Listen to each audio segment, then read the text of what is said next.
जो वो मानव के कल्याण में महत्वपूर्ण भूमिका निभाती है। उसके अलावा जो भारत में जिसको हम कहते हैं कि एक भाईचारा डेवलप करना है, या एक जो फ्रेटर्निटी जिसको हम कहते हैं, या स्वतंत्रता, समानता, ये सारे मूल्यों को स्थापित करने का काम ये प्रयास किया गया है कि वो इस नई शिक्षा नीति के माध्यम से किया जाएगा।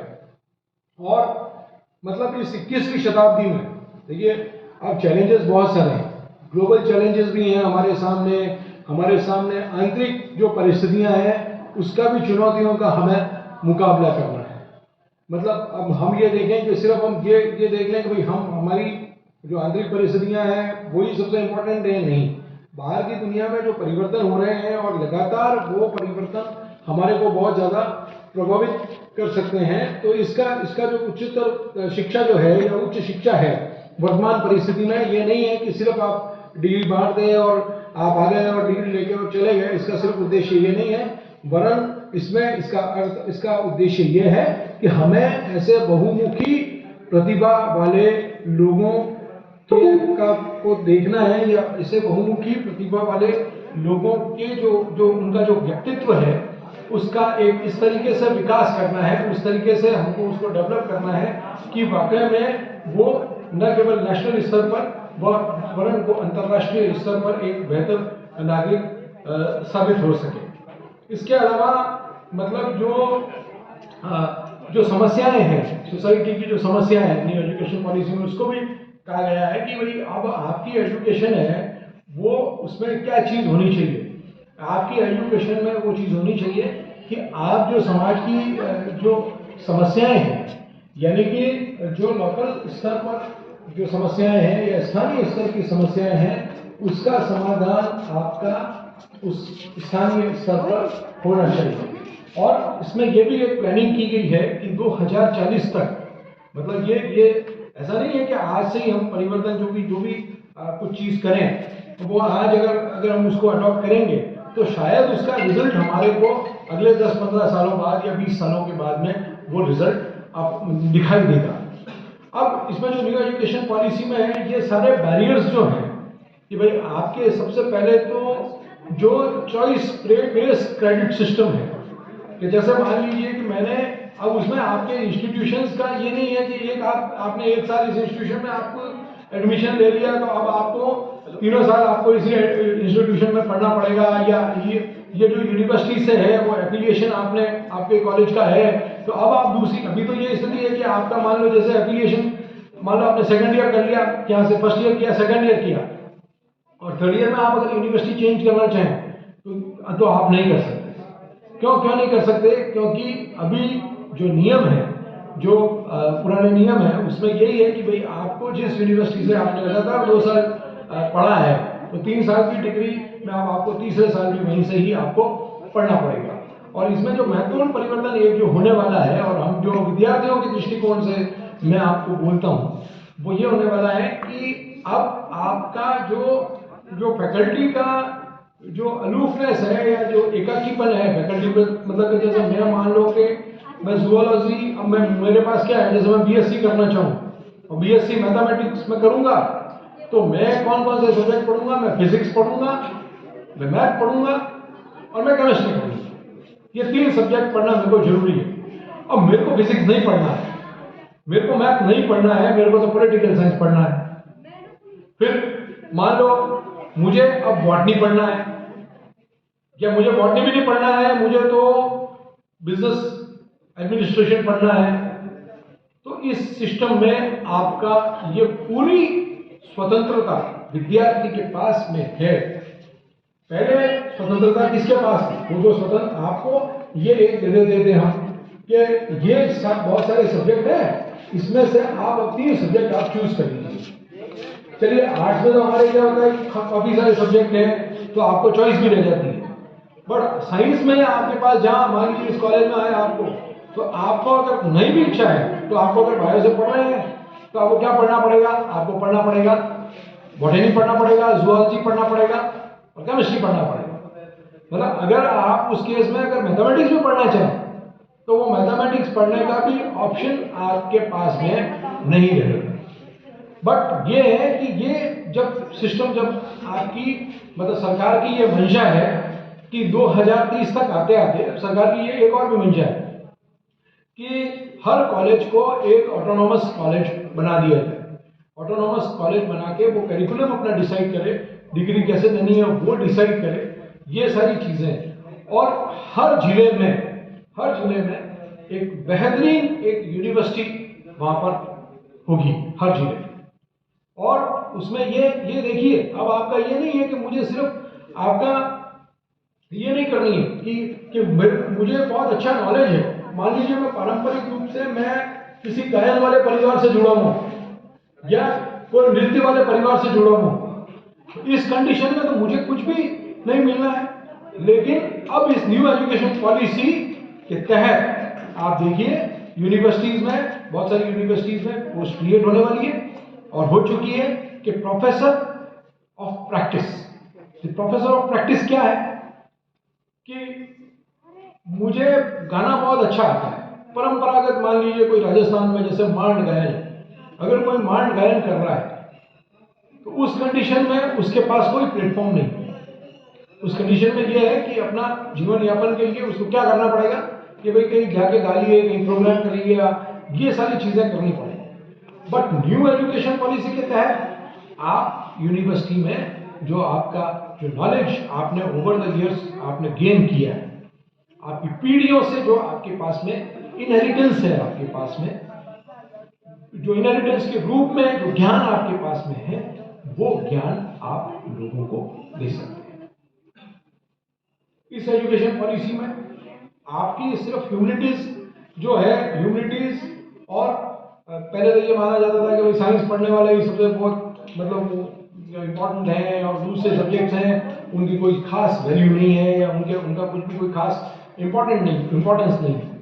बट इस परिस्थिति, इस नई जो शिक्षा नीति है उसमें आपको ये एक ऑप्शन मिल गया है कि आप स्पोर्ट्स को प्रैक्टिस करना चाहें, स्पोर्ट्स के बारे में, इसको स्पोर्ट्स के फील्ड में आप आगे बढ़ना चाहें, आपके पास ऐसी कोई कला है जो कि मान लीजिए कि वो विलुप्त प्राय हो रही है, तो उसको भी आप लोगों को स्टडी करवा सकते हैं।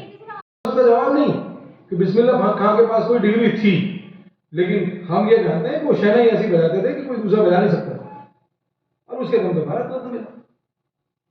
तो ये जो वापस जो हमारी जो परंपरा है या हमारी जो वैचारिक परंपरा जो कि बहुत समृद्ध रही, उसको अगर हम ध्यान रखते हुए अगर इस नीति को जब बनाया गया और उसमें उन सब चीज़ों को उस नीति में स्थान दिया गया है, मतलब वो ये कह रहे हैं कि शिक्षा जो है वो सामाजिक कल्याण के विकास में मतलब एक महत्वपूर्ण भूमिका निभाती है।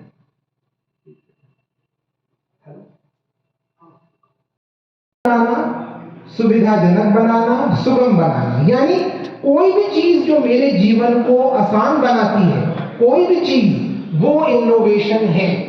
कोई भी चीज जो मेरे जीवन को सरल बनाती है वो इनोवेशन। लेकिन हम इनोवेशन की प्रोसेस क्या है, इनोवेशन की प्रक्रिया क्या है?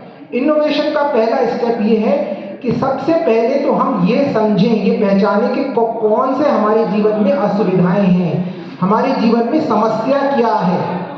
जैसे आप लोग अभी कह रहे हो कि सर बस आ रही है ना, और हमें जाना है, तो हमें 1 बजे हमारी बस होती है, कॉलेज के टाइमिंग्स तो 3 बजे तक है, लेकिन हमारी बस 1 बजे छूट जाती है, तो हम उसके बाद हमें कोई साधन नहीं मिलता। लेकिन अब इनोवेशन क्या होगा, मैं कॉलेज का स्टूडेंट मैं देखता हूँ कि सबके साथ ये प्रॉब्लम है, किसी की क्लास 2 बजे तक है, किसी की 3 बजे तक है, लेकिन मैं तो 1 बजे जाऊंगा क्योंकि मेरे पास बस है नहीं। मुझे 12 बजे बस है, तो मैं अगर कोई प्रोग्राम होगा 12 बजे तक तो मैं नहीं रुकूंगा। इसका मतलब क्या हुआ कि ये समस्या, मैंने समस्या को आइडेंटिफाई किया, पहले समस्या को पहचाना, फिर समस्या का हमने विश्लेषण किया, कैसे मैं इसको सुलझा सकता हूँ। इस समस्या से ही मैं एक नया बिजनेस खड़ा कर सकता हूँ। कैसे? मैं एक बस सर्विस शुरू करता हूँ। मैं मान लो 2 बस मैंने ले ली, बस सर्विस शुरू करी, तो मैं सारे कॉलेज के स्टूडेंट्स को वो बस उनके स्थान तक छोड़ के आएगी और उनको ऐप के थ्रू वो बस बुक हो जाएगी। तो वो क्या हुआ, वो एक स्टार्टअप हो गया, यानी इनोवेशन से ही स्टार्टअप खुलते हैं। इस तरह के विचार से, मतलब पहले सबसे पहले क्या है कि मैंने समस्या को समझा, समस्या को पहचाना। उसके पहले समस्या को पहचानना जरूरी है, कौन सी चीज हमारे जीवन में असुविधा क्रिएट कर रही है। जैसे ईयरबड्स वाले ने सोचा कि ईयरफोन हमारे जीवन में असुविधा क्रिएट कर रहा है, मैंने तार लगाया, यहाँ से मोबाइल से अटैच कर लिया, लेकिन पहले असुविधा को हमने पहचाना, फिर हमने उसका सॉल्यूशन निकाला, भाई ब्लूटूथ से कनेक्ट कर लो और ये जरूरत ही नहीं है। तो इस तरह से पहले आप समस्या को पहचानिए, फिर उसका आप सॉल्यूशन खोजिए। अब दूसरी चीज आती है, आपने एक तो मैंने आपको शब्द बताया इनोवेशन, दूसरा शब्द कौन सा है? स्टार्टअप। तो स्टार्टअप का अर्थ क्या होता है? स्टार्टअप का मतलब होता है कोई भी व्यवसाय यानी बिजनेस, लेकिन उसमें दो चीजें होनी चाहिए। वो इनोवेशन से जुड़ा हुआ होना चाहिए, इनोवेशन आइडिया को लेकर चलना चाहिए, और वो नया होना चाहिए, यानी वो पुराना नहीं होना चाहिए। तो जो ये दो कंडीशंस पूरी करेगा वो क्या है? स्टार्टअप। मैंने किराने की दुकान खोल ली, ये स्टार्टअप है क्या? ये स्टार्टअप नहीं है। स्टार्टअप है जो मैंने जैसे आपका जो ओला ऐप है, ओला ऐप से क्या आपको कर कितने हो गए भाई? 100 से ज्यादा स्टार्टअप आज इंडिया में हैं जिनका व्यवसाय $1 अरब से अधिक है। ठीक है, तो अच्छा अब आपको जो है ना, आपके जो आदर्श हैं, जो आपके आइडियल्स हैं, वो आपके वो लोग होते हैं जो आईएएस बन जाते हैं, जो आरएएस बन जाते हैं। लेकिन आपके आइडियल्स आज वो होने चाहिए जो वो भी आपके आइडियल्स होने चाहिए जिन्होंने स्टार्टअप खोली, जिन्होंने नौकरी नहीं चुनी, उन्होंने वो नौकरी देने वाले बने। आपको मालूम होना चाहिए फ्लिपकार्ट किसने खोला है? सचिन बंसल ने। ओयो रूम्स किसने खोला है? रितेश अग्रवाल ने। और बाइजू किसने खोला है? बाइजू रविंद्रन, उन्होंने बाइजू खोला है।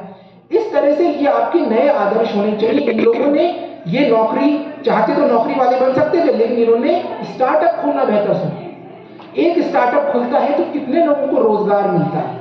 ठीक है, एक चीज आपको और मालूम होनी चाहिए कि आईपीआर के बारे में किसी ने सुना है? कुछ वर्ड्स आपको जरूर मालूम होने चाहिए, कुछ वर्ड्स आपको। आईपीआर क्या होता है? आईपीआर होता है इंटेलेक्चुअल प्रॉपर्टी राइट्स, और इस पर आप देखोगे खूब कॉन्फ्रेंसेज और खूब वो की जाती हैं। तो यानी हिंदी में बौद्धिक संपदा अधिकार। तो बौद्धिक संपदा अधिकार कितने तरीके होते हैं? सुना पेटेंट? कभी पेटेंट क्या होता है? अच्छा, अगर आपने कोई चीज डेवलप करी, मान लो मैंने ये ईयरबड्स डेवलप किए, तो मैं उस पर क्लेम करूंगा ना कि ये मेरी खोज है, मुझे कुछ बेनिफिट मिलना चाहिए, ये थोड़ी दूसरा मेरे नाम से बना ले। तो अगर आपने जो भी आपकी बौद्धिक कृति है, जो भी आपकी रचना है, आपने कोई आर्टिकल लिखा, आपने कोई खोज करी, वो सब क्या है? वो सब है आपकी क्रिएटिविटी। और क्रिएटिविटी पर जो अधिकार होता है वो क्या, वो किससे प्रोटेक्ट होता है? आईपीआर से। तो आईपीआर बेसिकली 3 टाइप के होते हैं। शॉर्ट में आपको ये पता होना चाहिए ताकि आगे आईआईसी में जो हम प्रोग्राम करवाएंगे वो आपको मालूम है। आईपीआर क्या होता है? एक तो होता है कॉपीराइट। उसमें क्या होता है? कोई भी रचना, आपने कोई आर्टिकल लिखा, आपने कोई संगीत बनाया, आपने कोई भी कलाकृति बनाई, वो कॉपीराइट हो गया। उस पर कितना प्रोटेक्शन मिलता है आपको? अगर आप उसको रजिस्टर करा लेते हो तो आपके जीवन पर्यंत तक आपका उस पर अधिकार रहता है, और उसके भी 60 साल बाद तक उस पर अधिकार रहता है। आपके मरने के 60 साल बाद तक आपका कॉपीराइट चलता है। और अगर आप कोई प्रोडक्ट डेवलप करते हो तो 20 साल तक आपका उस पर राइट रहता है। उसे कहते हैं पेटेंट। प्रोडक्ट डेवलप करोगे तो बोलते हैं पेटेंट, और अगर आपकी कोई कलाकृति है, कोई रचना है, तो उसको बोलते हैं कॉपीराइट। और तीसरी चीज होती है ट्रेडमार्क, व्यापारिक चिन्ह, जैसे टाटा का चिन्ह है, तो इस पे भी अधिकार मिलता है। इस तरह से ये आईपीआर होता है। अच्छा, जो इनोवेशन पॉलिसी अभी